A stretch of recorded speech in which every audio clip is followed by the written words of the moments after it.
guys, what's going on? Okay, so quick little story before we start. Picture it, 1997, Timmins, Ontario. Lisa has the one and only she's ever had. Oh, did you ever get one? I had a little planter's wart on my foot. Ouch! So my family doctor decided to bring me into the hospital and numb my foot and then cut it out of my foot. He cut it out. So I had like a hole, I don't know, the size of a toonie in my foot on the bottom sole of my foot, okay?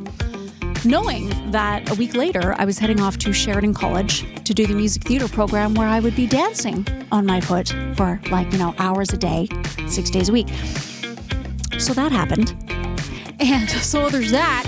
So there I go. I get over to Oakville and I'm dancing away on it. And lo and behold, doesn't it, just get infected and it's this whole thing. And luckily, at the time that I went to school there, they didn't have any residences. So I was rooming with a nurse. Her name was Jan and she was lovely.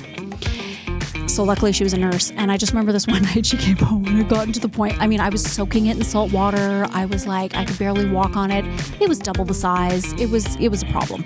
And I remember being on her kitchen floor, just crying, my little 18-year-old self. And she came in and she was like, what the heck?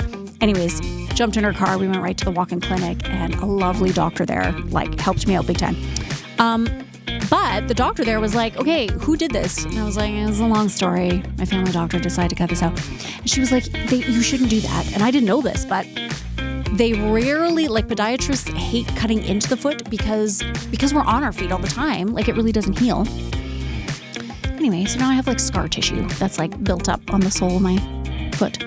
And it's created a little corn there, So usually once a year, I feel like I'm walking on a rock. So just before coming here today, I went to go see my girl over at the foot and ankle clinic. And she don't mess around, okay? She's been a nurse for a long time. And she just takes her scalpel and I put my little foot up there and she's like, la, la, la, and we're talking away. Well, anyways, usually she just uses the little scalpel and just scrapes off enough and then the little corn just pops out and everything's fine. It's all good. And I guess today I was talking too emphatically and just, as you can see, I don't know if it's the French in me, but I talk with my body a lot and my hands. And so I was telling her a story and I guess I moved my foot. Well, the corn came out. It did. But anyways, left a little bit, it bled a little bit.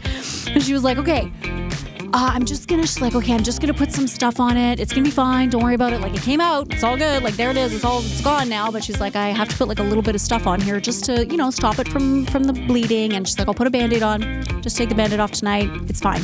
You're good. I'm like, okay. Well, she takes this black vial out of her drawer and puts some on a cotton pad. And we're talking away. Holy Hannah, I thought I was going to die. She's like, this will sting a little bit. A little bit? Where's my stick? I need a stick to bite on. Are you removing a freaking bullet from my freaking, what is happening right now? What is this? What is that? I started to sweat profusely. It was very painful, but it stopped the bleeding immediately. I don't know what it was. It was probably just straight up friggin' whiskey or something. I don't know what the hell it was. Anyway, she got me good. That's my story. And now my foot is stinging a little bit. But it's going to be all good. It's going to be fine. Feels better now because now I feel like I'm not walking on a rock. Anyways, guys, speaking of rocks, third rock from the sun, we are talking to Planet Youth today. I'm going to be honest. When I heard that Planet Youth was coming in, Planet Youth, it kind of sounds like it could be a trampoline theme park that's themed up space. To infinity and beyond. Could be something like that. That's what I thought. I'm like, is this Planet Youth? I don't know. Sounds like some kind of a theme park. It is not. I was completely wrong. It's actually a really amazing initiative that started in Iceland, funny enough.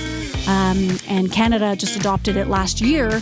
And it's an initiative to really help with youth's mental health, substance abuse, really kind of helping youth stay away from substances that are not good and not going to help them, in their life moving forward. And also, there's a component to it that really wants the communities that are taking on this initiative to figure out how they can keep the youth there, or at least keep youth from that area coming back, right? So keep the young people, a lot of people who grew up in a city, right? They're like, I got to get out of here. I got to get out of my hometown. I want to go out and see the world, which is awesome. I think everybody who can travel should and experience that. But they want people to come back to the community after. And so they're kind of thinking, okay, how are we going to make this interesting? And what are we going to do to make it attractive for the young people of their community to come back to the community and then continue that cycle of just, really staying and helping the community to grow. So I'm excited about it. We have Julie and Alyssa here. And I'm excited to hear what they have to say about Planet Youth. Huge shout out to one of our sponsors before we get into that. That is Twigs Coffee Roasters. Head on over there and get yourself something sweet or savory, because they do have both. Their deli and their baked goods, delish. I might be due for a chai tea. I think I might be due for a chai tea real soon. Anyway, this is To North Bay with Love, and I am your host, Lisa Boivin.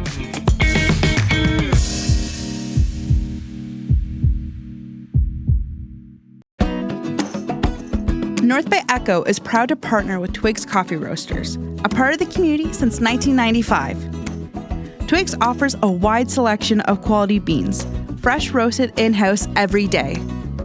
Find your favorite specialty drinks at our espresso bar, rejuvenate with freshly squeezed juice, or treat yourself to mouth-watering selections from our gourmet deli. And don't forget our irresistible fresh baked goods, including uncompromising gluten-free options. Twigs has 5 locations to serve you, from North Bay to Sturgeon Falls to Sudbury. Order online for pickup at twigs.ca. And coming soon, you'll be able to order fresh roasted coffee beans direct to your doorstep from our distribution center in North Bay.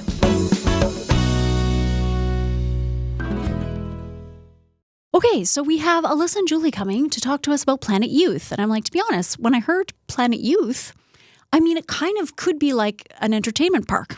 Like, I was like, is it a galaxy-themed trampoline park? Oh, that would be fun. Yeah.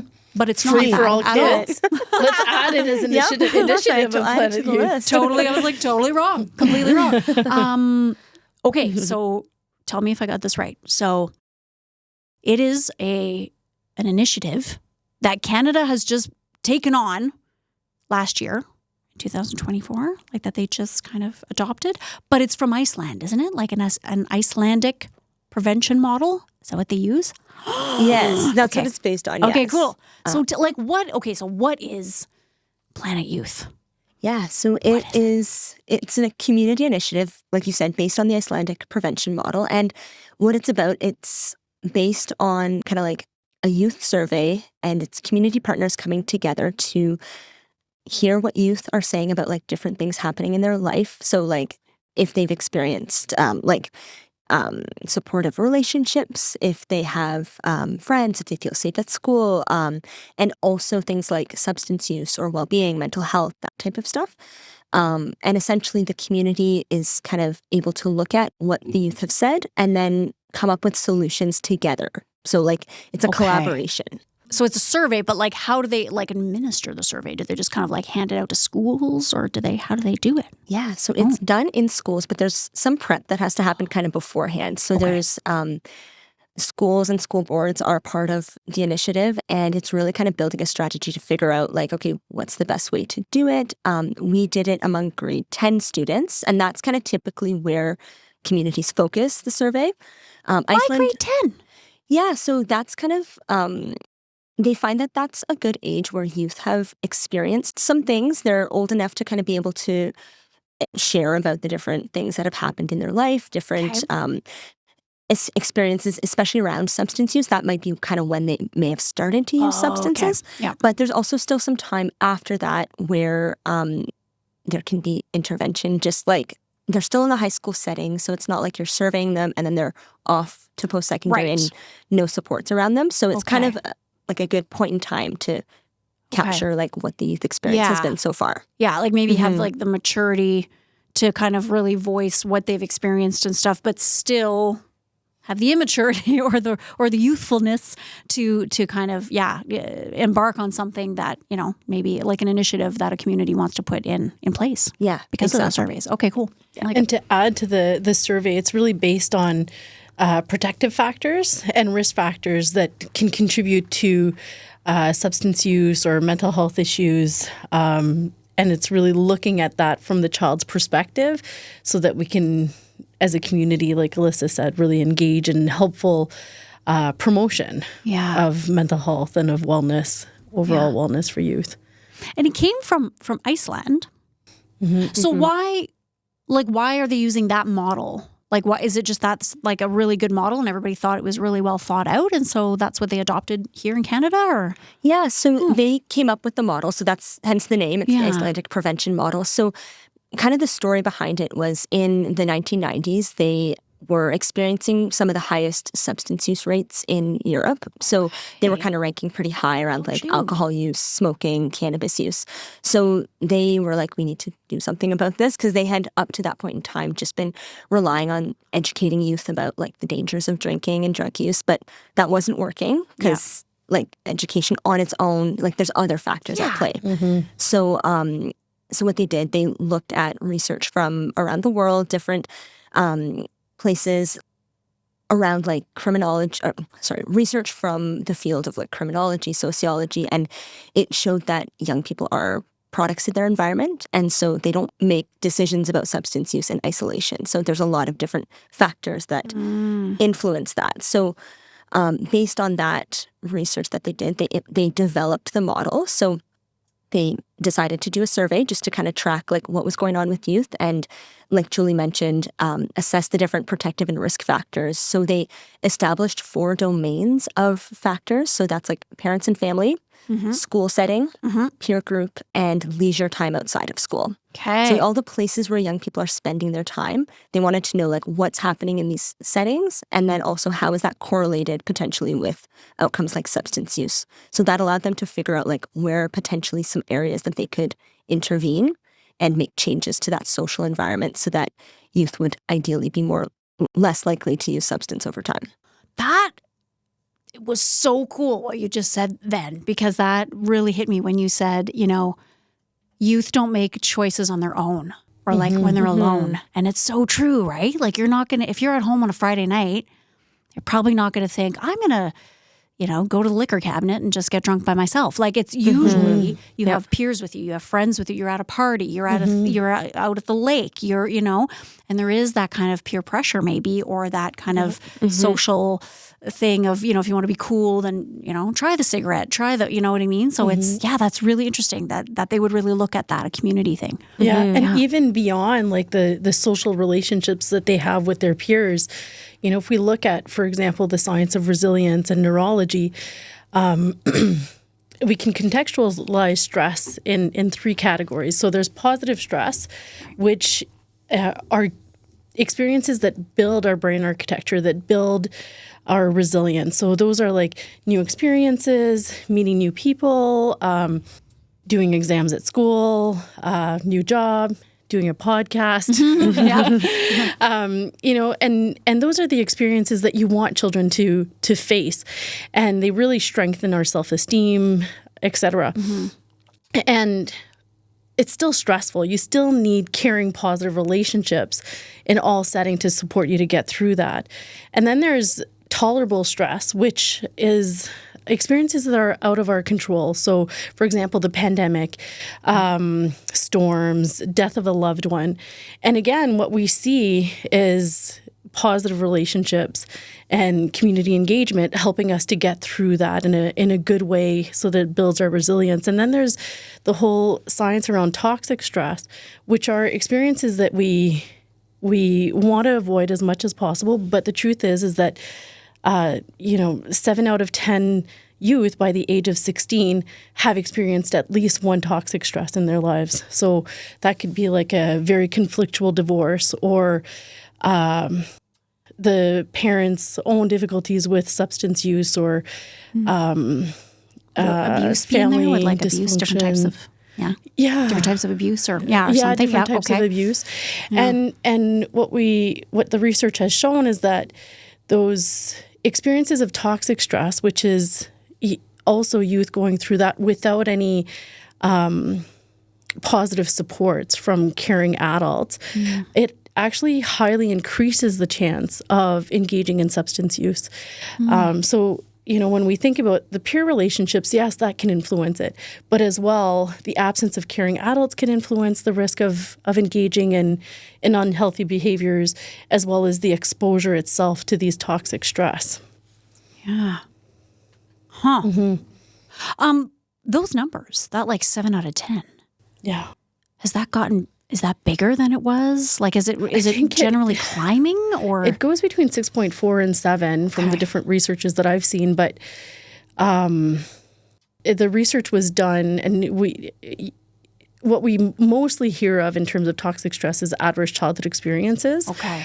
And it was a research that was done in the 1990s for population health, just giving a quick little summary of it, that showed that. And the numbers have stayed relatively stable. Okay. Yeah. Yeah. And the survey doesn't get into that. It's more around, the factors that are present. Do you have time with your parents on weekends? Do you have... can you go to your parents to discuss of difficult things? Do you have caring relationships at school? Do you feel welcomed? Do you participate in extracurricular activities? One of the things that we've seen through the surveys, if there's three days or more per week and positive activities, extracurricular activities, there's less chance of substance use. There's higher chance of overall wellness. So that's the type of questions that would be asked about the kids, rather than just limiting it to, have you experienced some toxic stress? That wouldn't be helpful in the long run. Yeah. It's so interesting too, because when I was doing a little research, I found a little YouTube video, and it was Minister Sachs, who was Minister of Mental Health, I believe, who was talking about this initiative. And I was interested, or like, it was just interesting to find out that the struggle with mental health for youth, obviously during the pandemic, took a big hit for young people. But they said they were noticing that even before the pandemic that was happening. And so I can't, I have to go to social media. That's when things were really, happening on the phones. And, I think as soon as kind of, the personal phone came in, and then all the kids getting a phone, and then Facebook, and then Instagram, and all this stuff. And it's kind of one of those cycles, right? Because if you talk about like having these at least 3 positive interactions a week, but it's like the more that we're connected, the more we're unconnected, right? And it's like we're stuck on our phone. So now you're not out with peers, and you're not out with people physically interacting with them and talking to them, and having somebody have your back, or having somebody say like, don't try that cigarette, or don't do it. Come on. And I don't know. It's like, how much do you think, obviously, not your area of expertise, but do you think that social media has, had an impact on mental health for youth? I could see it, and we've started to actually share some of the survey findings with the community, with youth groups, parents, and we're having just discussions off of it. So like, we've got kind of those numbers, but we use it to kind of engage in further discussion. And a lot has come back from youth where they're saying like, yeah, the social media, it's underreported in the survey. The survey showed, I think it was 45% of youth spend 3 or more hours a day on social media. And they're like, it's probably a lot more than that, just from what these conversations are leading to. So, and they've identified kind of like, it's probably linked with mental health challenges, and just sleep too. That's another one. Youth are not getting enough sleep, and just the links between all of those things. And are they spending longer times in the evening on social media, but any type of electronics, and then going to bed later, right? And then It has an impact. Like before we started the podcast, we're talking about TikTok, and I was like, I love some TikTok. I love my TikTok stories and stuff. But let me tell you how many times I'm exhausted at 8:45, and I know I have to get up at 6 the next morning, and I jump on just to be like, I'm just going to do a quick little, I just want to see what my people are doing. 3 hours later, Lisa's still on freaking TikTok for no reason at all. Like, what am I doing? Go to bed. So, and it's made like that. Right? It's made like that. That's the purposely thing. created to keep you on there as get long as possible. Yeah, they know the algorithm, man. They're like, ooh, she wants more of this, she wants more of that. And that's the thing that I think now people are realizing that with social media, that there is this real technological kind of evil to it, that it does really listen to what you're wanting, and it really kind of puts those little carrots in front of you, and you just want to keep scrolling. Yeah. Yeah, interesting. What's nice about Sorry, were you going to say something No, first? okay, you go first. I find what's nice about the survey and the whole model, it does look at a variety of factors, because often we'd like to blame one certain thing. Yeah. You know? It's true. Yeah. You know, the evils of social media or video games, but it's really a much more complex situation than that. It's multifaceted. There's many things impacting wellness and engaging in that, right? And as well, many things impacting parents. Like, we're on social media as well. We're on electronics as well. We're overstressed. We're doing a lot. So, you know, setting bedtimes and all the conflictual information that we're getting in terms of, be a hard parent, a tough parent, or be overly soft parent and be your child's friend. Like, there's so many things impacting every level of children and youth. Yeah. Yeah. And Julie, like, you talked about storms even. And I went, like, global warming, it's a thing. It's a thing. Look at the fires that they just had. Look at the, you know what I mean? And so there's another thing that children and youth are preoccupied by I grew up in the this. 80s. I didn't experience any of that stuff. You know what I mean? Like, we had winter. Spring was spring. Summer was, but the summer was beautiful. We weren't burning down every, you know. So that's another factor too, you know, if the world is changing. And so now youth are having to deal with these massive hurricanes or these tsunamis or, you know, California Fires, burning. Or, exactly. Yeah. You know, just really, kind of epic things. I remember when there was the fire close to Parry Sound, and you know, many of the students in schools had to have like a go bag at their door. And one of the things we had talked about is, okay, we need to support our children, make sure that we're reducing their stress, et cetera. Like, and remembering that this summer will have had an impact on them because they were in a constant state of stress. Yeah. You know, and again, it's how do we support parents to support their children, right? And do the parents have a community around them to support? Because it takes a village.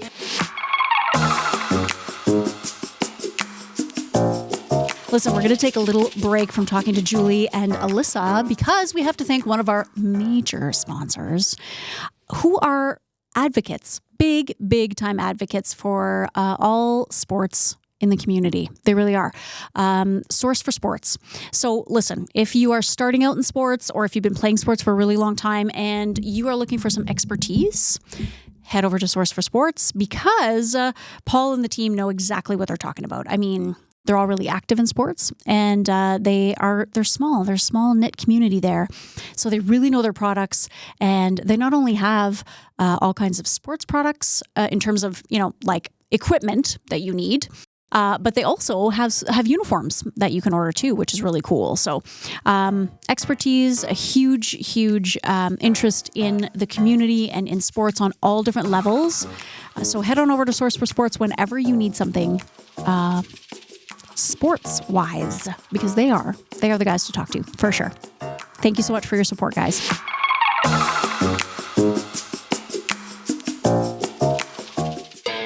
It's time to Toyota at North Bay Toyota. Attention truck lovers. Have you been Tundra struck? The powerful and dependable Toyota Tundra is the new definition of grit.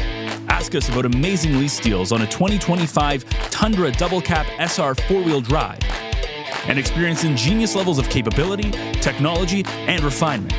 Or maybe you're an SUV lover? Take advantage of a limited shipment of 2025 RAV4s and discover the perfect blend of style, comfort, and efficiency in a compact SUV that ignites your desire to explore. Right now, get excellent lease deals on the Toyota RAV4 LE all-wheel drive and more.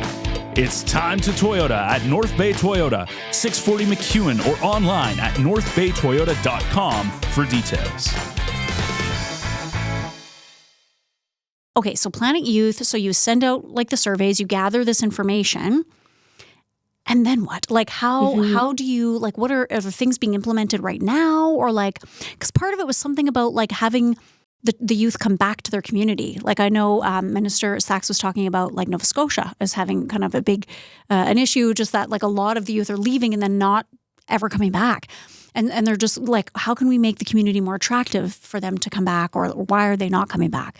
So I don't know, maybe just a little bit about like actual things that are like, how does it work actually? Yeah, so for sure. So after the surveys, the next, like basically the Icelandic model is like a 10-step process. So the survey is kind of like step 4. So before that, you're kind of building up your local coalition of community partners that are going to help make stuff happen, basically. So they're the ones that are going to be ready once the survey results are back. There are all sorts of sectors, like we talked about, like school boards. We've got police involved, public health, lots of different youth serving organizations. So they're the ones that after the survey results come back, get to look at the data, and then it's about sharing it out with the community, because the solutions, some of the stuff that we've just been talking about, it's really about building localized solutions based off of what we're seeing in our survey. Our survey results will be different from Nova Scotia, different from Calgary. We kind of have now the task of looking at the data,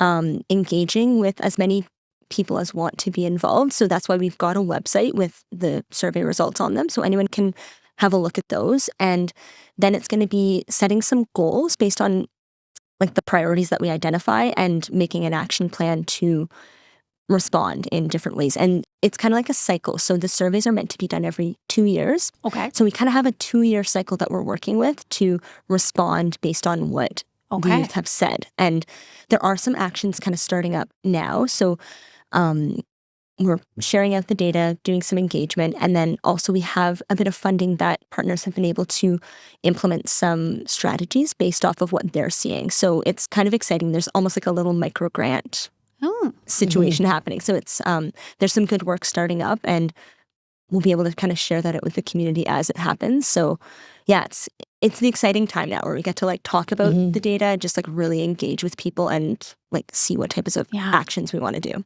And are you guys it for Planet Youth?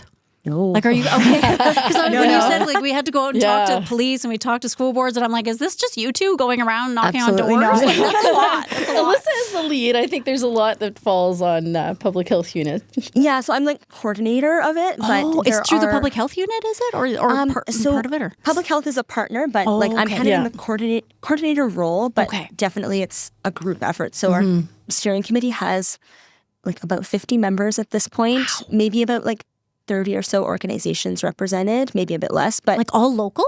Yes. Yeah. So all 4 school boards have signed on. Yep. Yes, North Bay. Yes. And it's so Planet Youth Nipissing. So it's Nipissing district, but 2 pilot communities of North Bay and West Nipissing as the ones that the high schools in those communities have done the survey, and we have reports for those specific areas too. So so lots of partners involved in kind of this steering committee to guide the work and make sure all of like the steps are followed.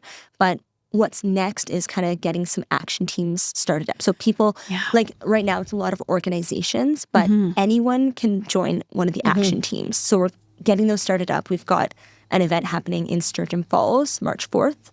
It's like an evening event where anyone can attend and look at the data, give their voice, like kind of, and share what they feel like has to happen in the community for youth, and then sign on if they want to stay involved and like be part of some ongoing work. So it's like in the building phase right now. Okay. And are those volunteer positions? Or they're not like just, so if you sign on, you're going to be a volunteer to be a community leader or community help somehow. Yeah. So that's I think awesome. the organizations are like contributing just their time as they have There it. you go. And, It's a great way to volunteer for your community. Yeah, that's awesome. And it's exciting. And it reminds me of a lot of the service groups that we used to have that used to be really bustling, that used to help with youth wellness and children wellness. And it's just a different way of volunteering your time and of supporting the initiatives. Yeah. Yep. And Julie, what do you do? What is your role? I'm Director of Social Services for the Conseil scolaire public du Nord-Est de l'Ontario, so the French Public School Board. Okay. CSPN. Yeah. Oh. So what does that, like, what does that mean, like a social director? Oh, so Director of Social Services. Yes. So each of the school boards in Ontario have a mental health lead. Or team in mental health, and we're responsible for the mental health strategy and substance use prevention strategy for the school board. So we look at 3 levels of intervention. So there's the first level, which is good for every student. So that's why the school boards partner up with Planet Youth because, this is an intervention that's really good or an initiative that's really good for all students. So it's a lot of mental health promotion that we're doing. Everybody has a mental health, and just like we have a physical health, and we need to work on that every day. And then the second level of the mental health strategy is prevention. So specific prevention. So for example, within school boards, we're running Preventure, which is an intervention that supports mental health, but also reduces the risk of substance use later in life and in adolescence. And then we provide Tier 3 services, which are really good for certain students. So about 5 to 7% of students need more individualized counseling or need support to get to the community services. Okay. And community mental health services, they should be providing what we call the prevention just a little bit. They do like 5 to 7% of prevention, and then they do Tier 3 and Tier 4, so for more complex mental health problems. So it's really a continuum of care that we work on. And as Director of Social Services or as mental health leads, that's what we're working on and implementing, and making sure that the entire school board is aligned with this provincial strategy. And we look at, the foundations of leadership. How do we lead mentally healthy schools? How do we lead mentally healthy classrooms? We talk about social emotional learning. We talk about, how do we welcome students and parents and collaboration and reinforcement of our social emotional skills. I always say in life, and it sounds so negative, but we can be guaranteed we're going to come against difficult moments in our lives. Yeah. And we all need that emotional agility so that we can face them, not numb our feelings, which puts us at risk for a number of things, and not push back our feelings, really just live with them and what do I do with them, So, that's part of the work that we do in the school boards. Yeah. As well as managing the mental health teams and, working closely with the senior leadership. Is there, I'm just curious, and it's okay if you can't share, but I wonder if was there something that really stood out to you, in the information that you got from the surveys about North Bay, specifically about what everybody was like, we need this or we need that, or was there something that really just kind of stood out? And Yeah, so like I said, the survey results are online, so this isn't confidential stuff. So no, it's everybody can see. Yeah. So I'll just go based off what I can remember. But I guess one of the ones that stood out, like I mentioned, was how prevalent the time spent on social media was, the lack of getting 8 hours of sleep, which is needed for teenage growth and development. For sure. But the one that also stood out was that of the teens who drank alcohol, 45% of them said they got it from a family member. So it's not like they're getting it from friends or stealing it or that type of stuff. It's being provided. So it just really speaks to kind of the normalization of alcohol in our culture. And girl. Yeah, just some of the That is other forces we're up surprising to against me. when it comes to policy and stuff like that. So it's an interesting area that stood out to me anyways, but there's a lot of data that came back in the survey. Was there anything that stood out to you? Mental health. Yeah, how many students are struggling with mental health? Yeah, we know it. There's other surveys in the province as well, but just seeing it for our local region was really, eye-opening. I was thinking about the alcohol that you said that's given by family members or in the home, and I was thinking about that as I was driving up here, and my kids are 16 and 14 now, and probably I was pregnant when I started asking family members what do you do and what do you do, and it all people want to do well, and then it's hard to find the actual facts. Is this a risk factor if I provide alcohol for my children, or is it a factor that decreases the risk, right? So we know a lot of people that are we'll just pass them 3 beers. But then youth will say, well, if they give us 3 beers, we'll drink more than that. That's right. Right. Yeah. But kind of it's hard to know and to weed it out. And now that we have that data, we can support parents in trying to make that decision. Yeah. Yeah. It's interesting, and it's hard. It's it's something I'm not really going to comment on because I don't have children. But I feel when I was growing up, we had like a really big group of peers and stuff. And certainly our parents were never like, it was no alcohol, you stay away from that, stay away from that. And so now when I'm hearing, people that I work with, my coworkers who have children or like teenage kids, and this kind of, it's interesting because some of them will say, well, I'd rather them drink at my place because then I know what they're drinking and I know how much they're drinking and But then, like you say, it's like, okay, but then you're kind of saying it's okay. I support this, what or messages I you know are what you I giving? mean? And it's like, I know, and what it's habits hard, are we right? developing as well? From a young age, that must be so difficult. And that critical thinking, coping strategies. Yeah, the coping, exactly. the critical thinking, or like being able to stand up for yourself, or get a friend out of a difficult situation, or just kind of saying, no, I don't want to. But it's hard. And the right? normalization of in our society around alcohol, for example, Because you would think like other substances or like sex, for instance. Like I don't know of anyone who would just say, like, here's a box of condoms, go downstairs. And you know what I mean? Like that wouldn't be something that parents would maybe, I don't know. But like but it seems like alcohol is different than that or different than like a street drug or something that was more, just stronger. You know what I mean? Like I don't know that they would welcome that to happen in their house. But alcohol, it seems like a lesser evil, right? It seems like something that's not so bad. And yet it is. Yeah. It just impairs you so much. Like, it's crazy. For sure. That has a variety of health impacts, Well, that we ignore. Like the research is very clear now about the association between alcohol and cancer, and the impact to our executive functions, etc. And maybe making choices about those other things, other substances too, right? Yeah. Like if you're drinking a lot or I mean, certainly if you are drinking to the point of excess and you're not thinking clearly, certainly other things, yeah. And we know that addictions come in clusters as well.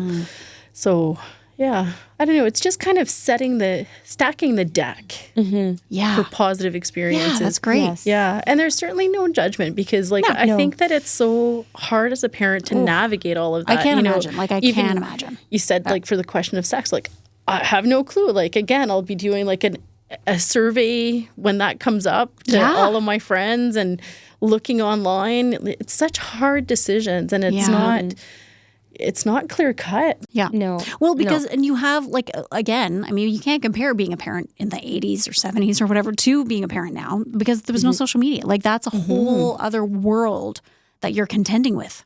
I think as a parent, right? Yeah. Because here's all this stuff giving information, whether it's true or not, factual or not, to your kids and giving instruction or education or, and so they're getting all this information.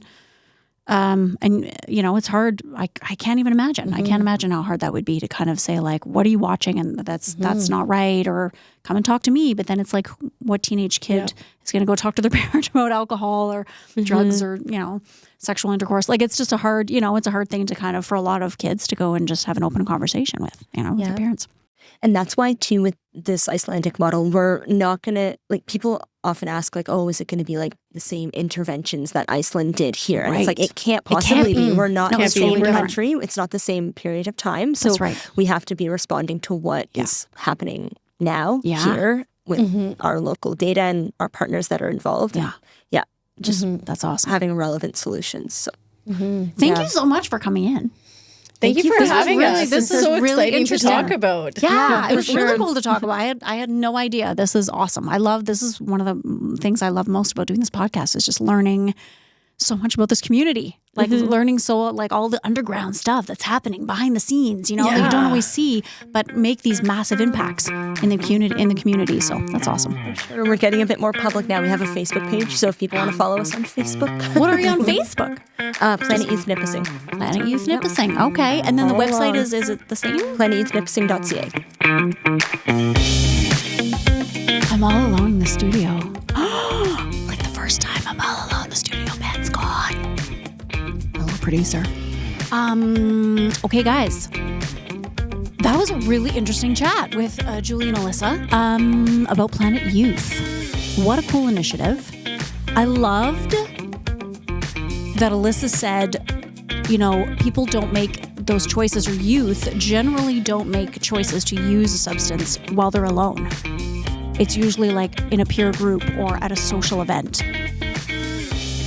I don't know why it just hit me because I'm like, yeah, like when you think about it, right? It's not like you're going to be sitting around and kind of thinking about trying stuff by yourself generally. It's usually, if you're at a party or, you're out whenever, like you're out by the beach having like a tailgate party, or you're like at somebody's house or whatever, and there's a whole bunch of people there and somebody's brought something and away you go. You know what I mean? So that was a really interesting thing to take away. And then I also loved, that Julie was saying, it really does take a village to raise children, and that is so true. I mean, that's something that I totally experienced being raised in the 80s. God, I love being raised in the 80s. It was just, I knew so many people in my neighborhood. Like there was a 3-block radius. I'm not even joking. I knew every person's name. I knew all of the people who lived in these houses. I knew that, if I was walking home and I forgot my house key that day, I could go to Joanne Laneville's house and knock on the door and be like, hey, Mrs. Laneville, I forgot my key. And she'd be like, yeah, come on in, help yourself to something in the fridge. I could go to the Bix place. I could go to the Jackson's place. I knew everybody.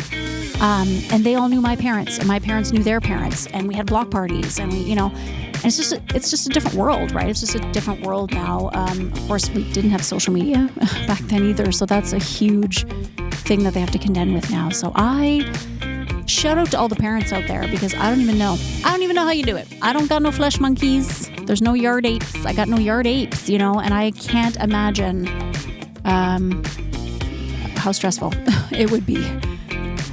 Joyous, but also there's a lot of extra stresses on parents, I think, in this day and age with all the different things coming down the pike. So, hey, listen, wherever you listen to your podcast, hey, it's my producer, he's back. Whenever you listen to your podcast, whether it be Spotify, Apple, YouTube, you can watch these now too. You don't have to just listen to them. You can watch them on YouTube. Why don't you, give us a like if you like what you're hearing. Give us a suggestion. Maybe you have somebody that you want to put forward. Maybe you have a local hero, a community hero that you really want to highlight on To North Bay with Love. We'd love to hear from you. And you can check out our website too, northbayecho.ca. Go to the website and sign up for our newsletter if you'd like, Echo Essentials, and check out Dave and Scott on the Echo Essentials podcast as well. All right, guys. Well, I think that's about it. Stay warm. Although I will say, did you feel this then? Like in the past few weeks, there have been a few days where like the sun is different. The sun, she hits differently. I can feel it. I can feel spring. Spring is in the air. It's coming. Love it. Okay.